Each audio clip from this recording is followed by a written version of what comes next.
avec un regard géographique très précis. Sur la slide suivante, pour effectivement évoquer ce potentiel commercial, je reprends simplement justement la population par commune pour intégrer effectivement cette géographie avec quelques remarques rapides. La première, c'est qu'il y a toute une zone blanche. Pour la petite histoire, moi, quand je suis arrivé en Suisse, que je regardais des cartes sans relief, je ne comprenais pas toujours pourquoi il n'y avait pas de magasin dans cette zone blanche.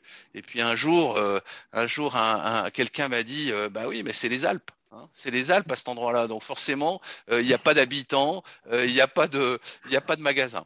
Ce qu'on voit sur cette carte, c'est les zones intéressantes, c'est-à-dire l'arc lémanique en bas à gauche, tout en bas le Tessin qu'on évoquait juste avant, qui a quand même un certain intérêt. Et puis, ce qu'on appelle le plateau, c'est-à-dire toute cette zone alémanique, autour de Zurich, Lucerne, vous voyez le pôle de Bâle tout en haut.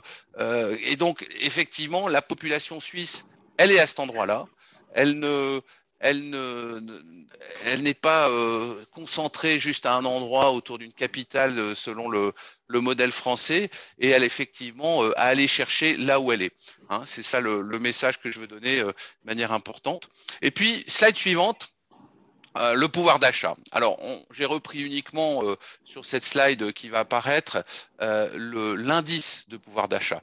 Donc, ça veut dire que, bien sûr, il y a ces plus de 5000 francs qu'on évoquait par ménage qui sont attractifs.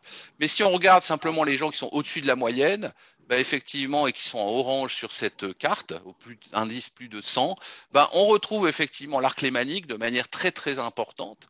On retrouve la zone de Suisse romande avant Fribourg et puis jusque Berne ensuite. Et puis le gros du marché, pour à nouveau reprendre ce que disait Marc juste avant, mais le gros du marché est effectivement entre Bâle, Lucerne, Zurich, cette tâche importante où vous avez effectivement la valeur qui est présente en Suisse, qui est dans cette localisation-là. Voilà, juste pour finir avec la slide suivante et puis effectivement accélérer un peu pour qu'on respecte au maximum le timing puis qu'on ait des questions. La slide suivante, c'est effectivement, j'ai voulu évoquer les spécificités du consommateur suisse avec simplement un visuel pour dire en fait que c'est un consommateur qui est tout à fait pour nous paradoxal. Hein, Charline, si on peut mettre la slide suivante, le consommateur suisse est un mélange, voilà, d'authenticité, de tradition, parce que c'est pas juste un mot en Suisse. La tradition, l'ancrage local sont des choses très importantes. Et puis bien sûr, c'est un consommateur tout à fait moderne. Hein, n'y voyez pas de caricature, mais attaché à ces traditions, attaché à des habitudes, et en fin de compte assez conservateur. Par contre, il est assez différent du consommateur latin dans ses attentes. On voit beaucoup d'enseignes françaises qui ont l'habitude de se faire une place sur le marché par promotion, rabais, en tout cas action sur les prix. Et ça, forcément, en Suisse, c'est pas du tout la culture locale, et c'est même douteux. C'est-à-dire si vous commencez à uniquement vendre un prix, ça veut dire que votre produit n'est pas bon. Parce que le consommateur suisse, avant tout, il cherche la qualité dans le produit, donc c'est le premier rond ici. Il cherche un rapport qualité-prix aussi. Il ne faut pas le prendre pour un gogo, pour le dire comme ça entre nous, mais effectivement, son attente, elle est pas forcément d'un prix pour un prix. Et parfois dans le monde latin, on a un peu ce travers-là. Donc, important d'intégrer ça, en tout cas, dans l'approche marketing pour aborder le consommateur suisse. Le deuxième volet que je reprends ici, c'est le local.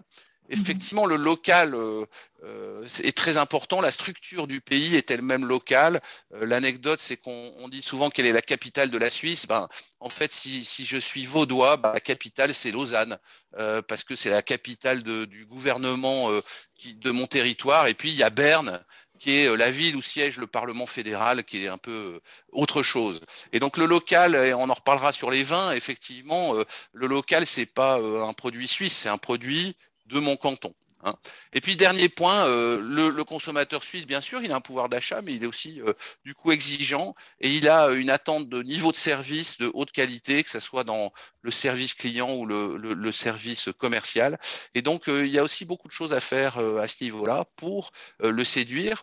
En résumé, moi, je rappelle souvent ça aux gens, c'est que le consommateur suisse, il a avant tout besoin d'avoir confiance. Donc, la première chose que vous devrez faire ou que vous devez faire en Suisse, c'est de lui montrer que vous êtes des gens sérieux en qui il peut avoir confiance. Une fois que cette première barrière est passée, on entre dans une relation tout à fait normale. On peut avoir des négociations, on peut avoir des choses, mais gardez bien en tête que tant que vous n'aurez pas la confiance de vos interlocuteurs, le travail ne pourra pas réellement commencer en Suisse. Voilà rapidement sur les éléments de marché. Bien entendu, il y a beaucoup plus de choses à dire, mais rapidement sur le marché suisse et son potentiel. Pour reprendre effectivement la question sur le nombre de magasins, moi je dirais toujours que on a 8 fois moins d'habitants en Suisse qu'en France. Donc ça veut dire effectivement, si vous avez un réseau cible en France d'une centaine de magasins, et ben vous pouvez déjà vous dire qu'il y a 8 fois moins en Suisse, mais avec un pouvoir d'achat supérieur, donc un travail précis de localisation et d'analyse locale à faire pour développer votre réseau. Voilà, merci de votre attention et puis bien sûr, je répondrai à toutes les questions qui pourront être posées. Merci beaucoup, Nicolas. Valérie? On t'entend pas, Valérie. Il faut que tu réactives ton Oui, micro. rebonjour à tous. Merci. Voilà. J'ai un slide en fait très simple. Je vais essayer moi aussi de faire assez rapidement un petit topo rapide sur le BP qui est un petit peu en fait le nerf de la guerre quand on va s'installer effectivement dans un nouveau pays. Je vais essayer d'avancer rapidement sans rentrer dans les détails. Comme l'a expliqué Laure, en fait, j'ai un certain nombre d'expériences dans le développement d'enseignes en Suisse, plutôt dans le domaine de la restauration et du retail alimentaire. Ce qui fait que j'ai été confrontée très rapidement, il y a déjà depuis maintenant 9 ans, au fameux sujet du BP, qui en fait, dans sa construction et sa structure, va regrouper l'ensemble des points qui ont déjà été abordés auparavant par Marc et Nicolas, et qui est en fait la mise sur papier chiffrée de tout ce qui a déjà été dit, entre guillemets. Donc, j'ai appelé ça adapter son BP et sa politique commerciale, humilité et adaptabilité. Je pense que même si c'est un exercice éminemment économique et chiffré, il faut rester dans l'humilité parce que finalement, en Suisse, nous ne sommes pas, enfin, les enseignes qui viennent s'installer ne sont pas attendues. Il y a déjà beaucoup de choses. Grosso modo, c'est un pays qui vit très bien et je pense qu'il ne faut jamais oublier quand on vient s'installer qu'on arrive avec quelque chose de nouveau, mais que imaginez qu'on arrive avec quelque chose de révolutionnaire, ça serait toujours faire preuve d'une certaine forme, entre guillemets, d'arrogance qui passe très mal en Suisse.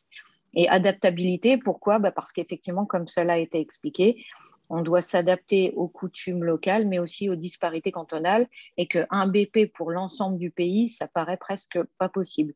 Donc, avec les expériences que j'ai eues, bonnes ou mauvaises d'ailleurs, et c'est ce que je disais alors, c'est un petit peu compliqué ici parce que je n'ai pas vraiment le temps, mais on est plutôt riche de ces échecs et de ces difficultés. C'est que c'est vrai que j'ai eu la chance de pouvoir développer des enseignes qui ont très bien fonctionné et qui continuent à très bien fonctionner, mais aussi travailler pour des enseignes qui ont connu plus de difficultés à s'installer. Et je disais alors, c'est plutôt justement essayer de partager les difficultés rencontrées et disons, d'essayer d'expliquer à défaut de savoir exactement ce qu'il faut faire pour construire son BP, en tout cas, je sais exactement les problèmes et les écueils qu'il faut essayer d'éviter, puisque c'est ceux que j'ai rencontrés. Humilité, donc, le gros problème en particulier, c'est que quand on arrive, une entreprise française arrive en Suisse, elle arrive très souvent par la Suisse romande pour des idées, enfin, pour des principes de langage commun, ce qui peut très bien s'expliquer. Mais ce qui fait qu'aussi, on a tendance à oublier qu'on n'est pas dans le prolongement de la France et que la Suisse romande n'est pas un département français ou un prolongement en fait. Ce qui fait que dans la construction du BP, on a tendance à vouloir calquer exactement le BP qui a fait toutes ses preuves en France et à vouloir le calquer en Suisse romande. C'est vrai qu'en commençant par la Suisse alémanique, c'est des choses qui arriverait moins probablement, puisque le fait même que la langue soit différente, on n'en oublie pas qu'on est dans un pays qui est complètement étranger, avec des modes de fonctionnement complètement différents. Donc, les 6 points, alors je pense que les 6 points qui sont pour moi importants, c'est effectivement le calcul du chiffre d'affaires. Tout a déjà été évoqué en termes de différents de pouvoir d'achat, de densité de population, mais les bons comptes font les bons amis, c'est-à-dire que dès le départ, il ne faut pas surestimer le chiffre d'affaires, c'est-à-dire que le positionnement prix, comme ça a déjà été dit, va très peu évoluer. Il est très important qu'il soit très bien placé dès le départ de l'estimation de votre arrivée en Suisse. Ce positionnement prix, on a toujours pour idée que comme il y a un gros potentiel et pouvoir d'achat, on va pouvoir vraiment être beaucoup plus cher, par exemple, que ce qui n'est pas pratiqué en France. Pour l'avoir fait l'expérience avec notamment une enseigne de thé, il faut savoir que le consommateur suisse, il est très curieux, il voyage et qu'aujourd'hui, il attend une notion de service et de qualité, mais même s'il est prêt et il peut payer plus cher, il n'est pas prêt à payer n'importe quel prix. C'est-à-dire qu'on doit vraiment être très réaliste dans la notion de positionnement prix. Bien sûr, le prix va être plus élevé, mais j'ai tendance à dire, mais pas à n'importe quel coût. Je parle aussi de la densité de population. Pourquoi? Parce qu'effectivement, c'est ce qui a déjà été dit par Nicolas notamment, ne pas mettre en relativité la taille des villes suisses et la densité de population. C'est-à-dire que, je prends un exemple tout simple, vous mettez un emplacement dans une rue, le nombre de gens qui passent devant doit être en proportion du nombre d'habitants d'une ville. Donc le taux de transformation potentielle de clients est aussi en relation et en toute relativité avec le nombre d'habitants. Là encore, l'alchimie prix multiplié par le nombre de consommateurs potentiels est à mettre tout à fait en relation avec la structure et la taille du pays. Et je pense qu'il vaut mieux être très pessimiste dans l'élaboration de ce premier chiffre qui est celui du chiffre d'affaires, plutôt que d'avoir des mauvaises surprises, sachant que, je l'évoque dans une autre conférence et pas forcément là, les cycles de développement, par contre, tels que moi je l'ai vécu, sont différents. C'est-à-dire que en France particulièrement, puisque j'ai travaillé pour des enseignes françaises et je continue à le faire qui s'installent en Suisse, on va dire que le plus haut du potentiel du chiffre d'affaires est atteint en général en niveau 3, mais que paradoxalement, il va plutôt être atteint en année 5 en Suisse, c'est-à-dire que jusqu'en année 5, vous avez un potentiel de progression. Donc, on y va tranquillement, mais sûrement, sans faire de compromis ni sur la qualité, ni du service, ni du produit, et sans paniquer avec des augmentations de prix qui seraient assez malvenues, effectivement. Le coût de la matière première, effectivement, que ça soit dans une notion de service ou une notion d'importation de produits, comme ça a déjà été dit, il y a la notion de taxe d'importation. Donc, dans un BP, une ligne supplémentaire. Donc, quand on est dans le domaine du retail alimentaire ou de la restauration, je vais parler de choses que je connais particulièrement bien, dans le domaine du food cost, ne jamais oublier ce problème de taxes et de taxes variables, c'est-à-dire prendre toujours une grande sécurité, comprendre et calculer. J'ai travaillé donc pour une marque de surgelés très connue en France.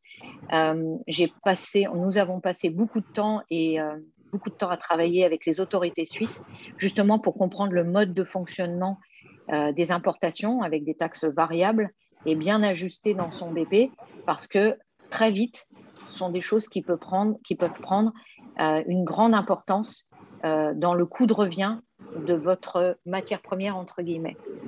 Le labor, aussi quelque chose qui a été évoqué. Alors, il est clair que le coût salarial n'est pas le même qu'en France. Par contre, la flexibilité donne beaucoup d'avantages pour lancer une structure et développer une structure, parce qu'elle donne une grande souplesse. Donc, déjà, vous avez le nombre d'heures hebdomadaire est bien supérieur à celui qui est pratiqué en France, puisque ça peut être de l'ordre de 42 heures par semaine. Et puis, vous devez trouver un équilibre entre ce que vous coûte effectivement la masse salariale, mais surtout aussi cette flexibilité qui va vous permettre, par exemple, de faire des horaires coupés, et aussi celle qui est très en vogue en Suisse, c'est-à-dire des contrats qui vont être de l'ordre qui peuvent être très souvent des contrats à 80%, 50%, ce qui donne la possibilité de construire un planning très adapté à la façon dont le consommateur consomme, et ce qui est non négligeable. Les clients, welcome en Suisse. Je vais essayer de simplifier les choses, et c'est vraiment extrêmement basique et plein de clichés, mais c'est un peu la vérité. J'ai travaillé en restauration. En restauration en France, quand quelque chose se passe mal, en l'occurrence par exemple chez Vapiano, quand ça se passait mal en France, le client arrivait à la caisse, il râlait très fort, il s'énervait très fort, mais il revenait. En Suisse, le client n'est pas content, il passe à la caisse. Monsieur, est-ce que ça a été? Oui, oui, il ne râle pas, il ne dit rien, mais par contre, il ne reviendra pas. Et 5 ans après, chez Vapiano, j'avais des clients que je rencontrais dans la rue et je leur disais, mais vous connaissez Vapiano? Oh là là, oui, je suis venue il y a 4 ans et alors ça s'était très mal passé, les pâtes étaient froides. Oui, mais c'était en fait, c'était il y a 4 ans. Mais tout ça pour vous dire que les Suisses sont des gens extrêmement réalistes, extrêmement pragmatiques. En Suisse, je dis ce que je fais et je fais ce que je dis. Donc, il y a une espèce de grande honnêteté. La notion de confiance est très importante.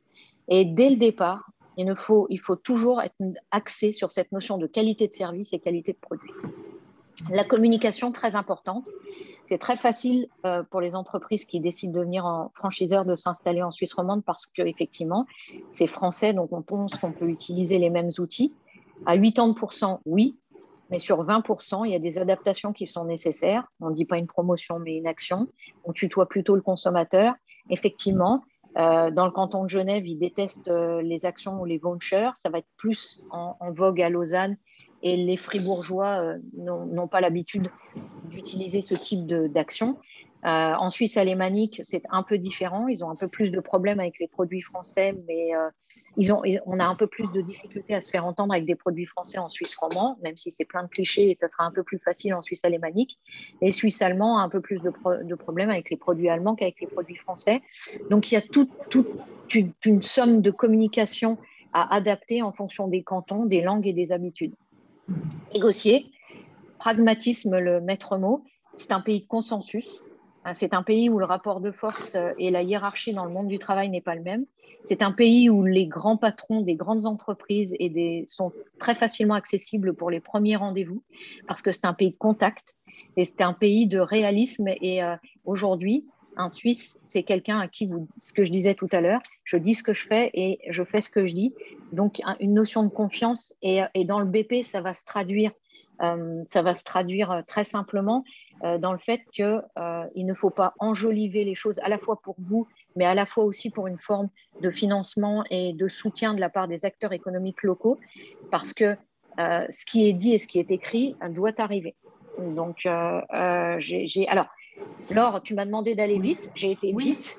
Je suis en capacité aujourd'hui, effectivement, pour avoir construit des BP, de rentrer vraiment dans les détails de toutes ces lignes, sur toutes, voilà, mais je pense que peut-être tu as une question ou je ne sais pas comment tu veux procéder.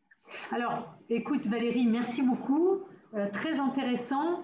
Si ça ne te dérange pas, on va garder quelques questions pour la fin parce que j'aimerais pouvoir interviewer Monsieur Mermuy.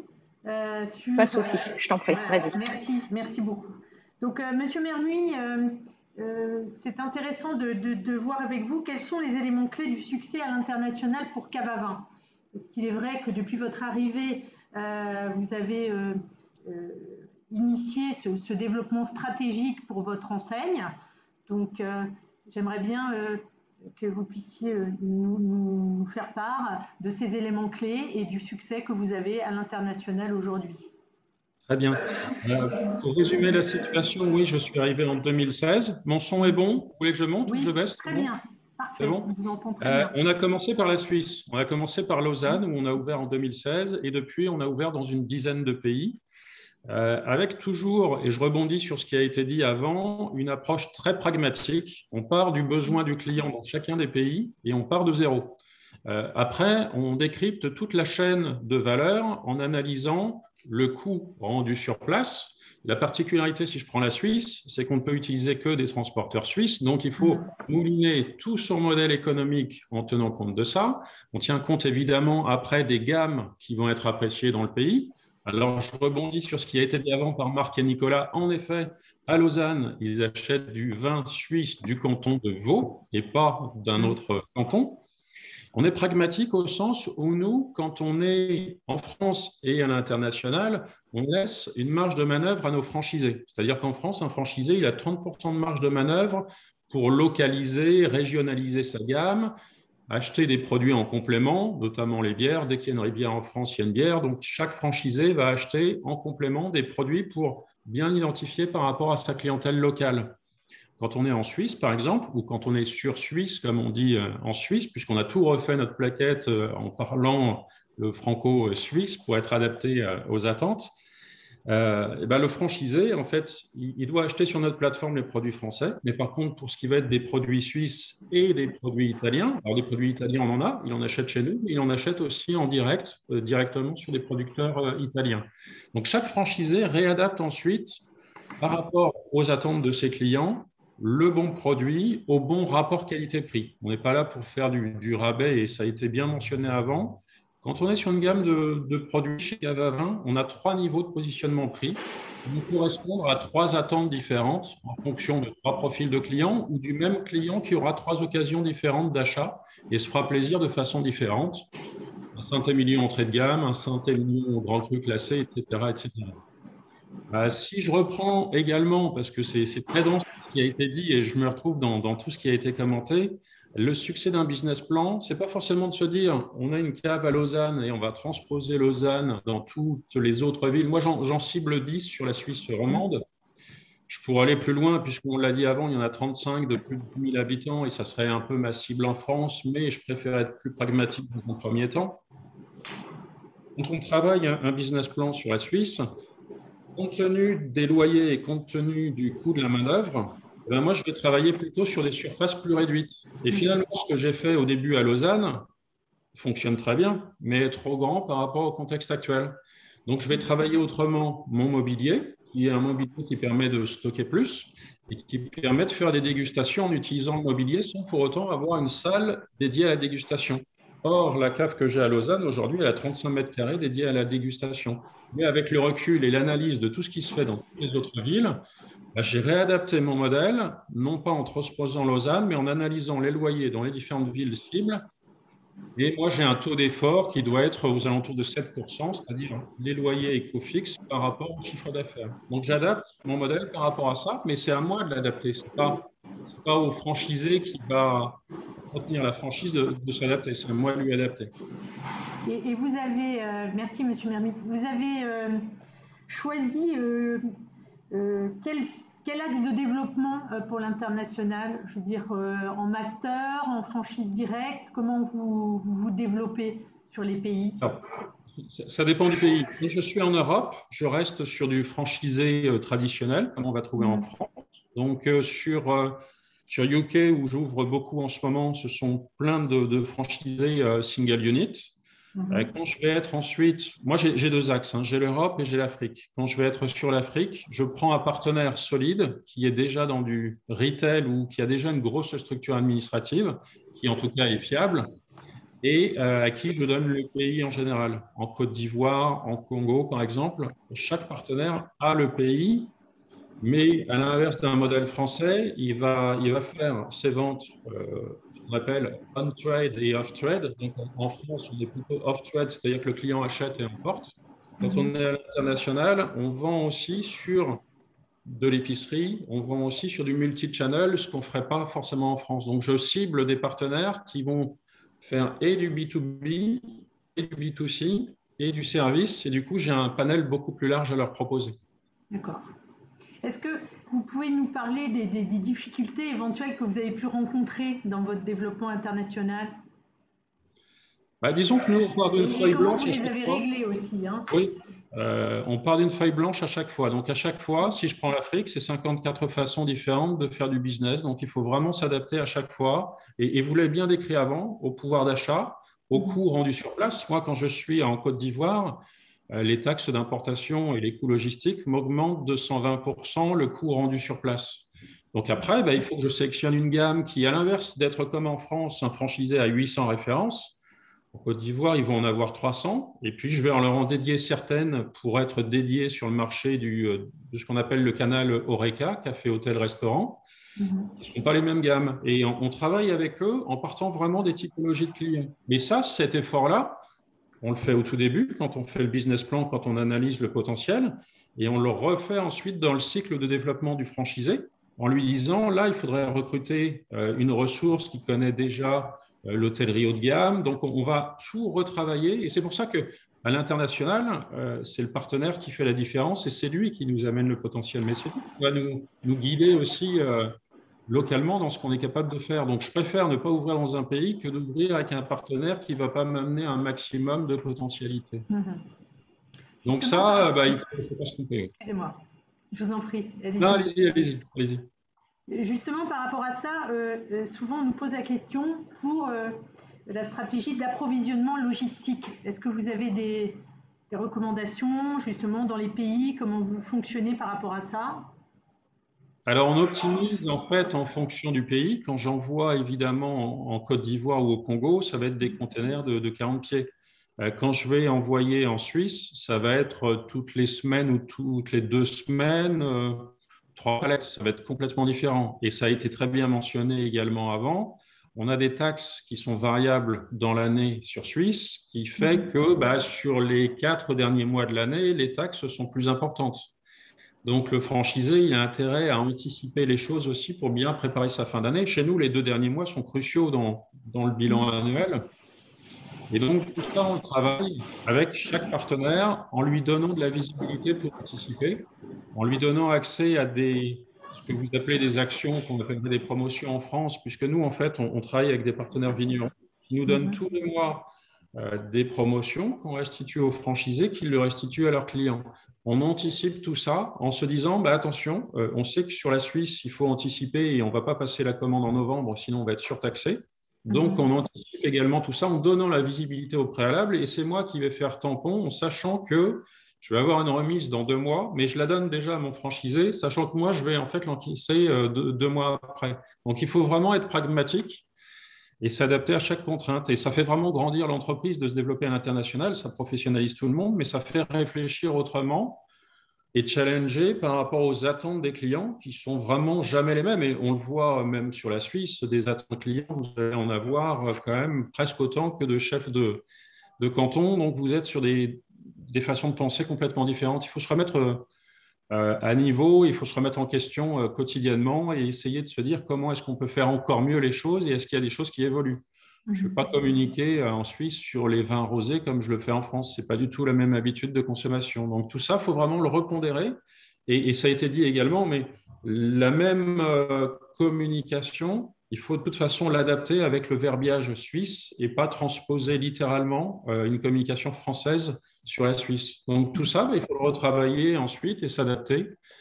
Et c'est ce qu'on fait déjà dans d'autres pays de toute façon. Donc, je considère la Suisse comme l'Angleterre. Quand je travaille avec mes franchisés anglais, on refait ensemble le slogan. Quand on travaille sur la Suisse, il faut refaire ensemble le slogan parce que le slogan français ne va pas fonctionner en Suisse. Et je parle de Suisse romande, encore une fois. Est-ce que, alors parfois on a des enseignes, Monsieur Mermus, qui nous demandent, qui nous sollicitent et ils nous disent, voilà, moi je me développe par opportunité. Qu'est-ce que vous en pensez? Est-ce que vous avez déjà des opportunités? On a toujours dans chaque réseau des contre-exemples. Alors, je vous dirais, je ne fais surtout pas ça, mais si, je l'ai déjà fait aussi. Et on l'a fait récemment. On a ouvert en Moldavie, à Chisinau, la capitale de Moldavie. On n'avait pas ciblé la Moldavie en tant que telle, même si on avait ciblé cette partie d'Europe de l'Est. On avait ciblé la Roumanie. On a eu, dans un premier temps, la Moldavie. Et on a dit oui au partenaire puisqu'il était déjà dans du retail, il était déjà dans de la bijouterie, il était déjà dans de la puériculture, il était déjà dans de la restauration. Et en l'occurrence, il veut ouvrir avec nous en Roumanie. Donc, quand on a travaillé avec ce prospect, c'est lui qui est venu nous chercher finalement. Il s'est dit, oui, son modèle et tout ce qu'il va mettre en place. Et encore une fois, c'est ce que je vous disais précédemment, c'est le partenaire qui fait la différence. Et là, en l'occurrence, ça a été le cas typique où ce partenaire-là, il faisait de très loin la différence et on aurait souhaité en avoir des comme lui dans différents endroits. Donc, forcément, on a accepté de développer avec lui sur la Moldavie. D'accord. Parce qu'on est compatible également en termes de valeurs. Et ça, c'est aussi très important, avoir quelqu'un qui va être le bon ambassadeur et partager les valeurs. Nous, on est une société indépendante, familiale, sur un produit humain avec une très grande proximité avec les vignerons. Donc, il faut quelqu'un qui ne soit pas aux antipodes des valeurs que nous, on propose, évidemment, pour la marque. Et sur quel pays vous recherchez la Suisse, ça, on l'a identifié ensemble. Et moi, j'ai le plaisir de travailler avec vous, donc je m'en réjouis. Mais sur quel autre pays vous recherchez des partenaires, Monsieur Mermuys? En ce moment, on est en train de faire beaucoup sur l'Angleterre, donc on va avoir 5 ouvertures coup sur coup sur l'Angleterre. Donc l'Angleterre, j'y ai passé beaucoup de temps à faire des salons à Londres et Birmingham et à annoncer sur différents sites dédiés à la franchise en Angleterre. On fait la même chose sur la Belgique en ce moment. On fait ça sur toute l'Europe finalement, mais je ne cible pas l'Espagne et pas l'Italie. Donc pour répondre à votre question, c'est tout sauf l'Espagne et l'Italie, où ils ont aussi des très bons vins et je ne me vois pas ouvrir une cave française là-bas. Et ensuite, le deuxième axe, qui est un petit peu en retrait en ce moment, mais sur lequel on a beaucoup d'ambition et qui a très vite augmenté et où les franchisés font du très bon travail, c'est en Afrique. Où à chaque fois, on apporte une façon de démocratiser l'approche du vin, puisque nous, on a de très bons rapports qualité-prix et on s'adapte aux attentes des clients. Et ça fonctionne très bien dans les pays où on est déjà installé. Donc ça, c'est un axe pour nous de développement rapide quand on a le bon partenaire, mais qui va prendre plus de temps que de développer l'Europe de toute façon. Ce sont les deux axes, Europe et Afrique. D'accord. Merci beaucoup, Monsieur Mermuys. Je vous en prie. Je vous remercie tous. Là, il est 10 heures, donc c'est la fin de cette conférence. Merci infiniment à tous nos conférenciers. Merci aux participants. Et puis, je vous invite effectivement à regarder en replay cette conférence. En tout cas, merci et je vous souhaite une excellente journée à tous. Merci de votre participation. Merci, au revoir. Merci, au revoir. Au revoir.